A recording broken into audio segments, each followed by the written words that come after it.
Hello दोस्तों, आज मैं आपको अपनी और मौसी की एक रोमांटिक कहानी सुनाने जा रहा हूँ। रात को मैं अपने कमरे में बैठा था, तभी मेरी मौसी मेरे कमरे में आई।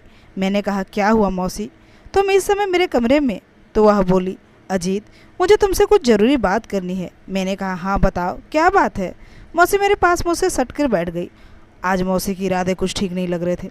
मौसी अपने होठों को चबाते हुए बोली, अजीत, अब हम पूरी तरह से जवान हो गए हैं, तो तुम्हारा क्या इरादा है? मैंने कहा, मौसी मैं कुछ समझा नहीं। वह बोली, अब मैं तुम्हें कैसे समझाऊं?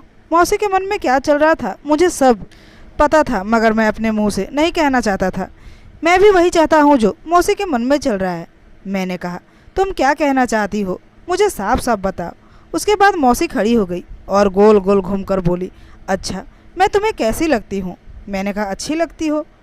बोली, मुझे देखकर तुम्हें कुछ करने का मन नहीं करता? मैंने कहा, तुम्हें पता है तुम क्या बोल रही हो? तो बोली, अजीत सच कहूँ तो अब मुझसे बर्दाश्त नहीं हो रहा, चलो हम वो सब करते हैं। उसके बाद मैंने भी मौसी से खुलकर बात करना शुरू कर दिया।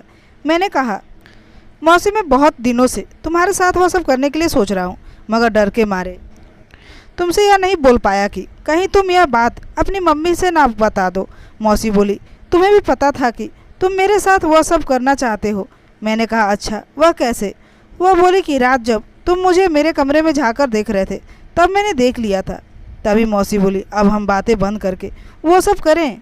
मैंने कहा, लेकिन अभी मम्मी घर पर है, अगर कहीं उन्हें हमारे बारे में पता चल गया तो गड़बड़ हो जाएगी। मौसी बोली, अभी दीदी अपने कमरे में सो रही है, जब तक वो जागेगी हमारा काम हो जाएगा। मैंने कहा, ठीक है, पहले मैं दरवाज़ा बंद करके आता हूँ।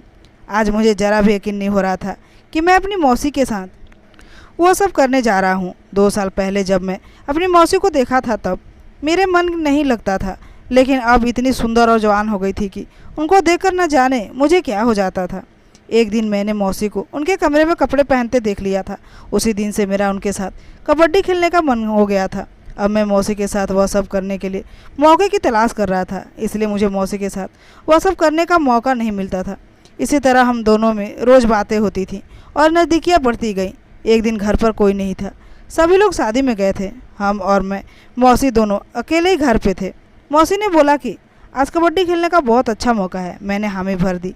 इसके बाद हम दोनों ने खूब मज़े किए। दोस्तों, यह कहानी सिर्फ इंटरटेनमेंट के उद्देश्य से बनाया गया है। इस कहानी के माध्यम से हमें किसी को भी ठेस पहुंचाने का कोई इरादा नहीं है।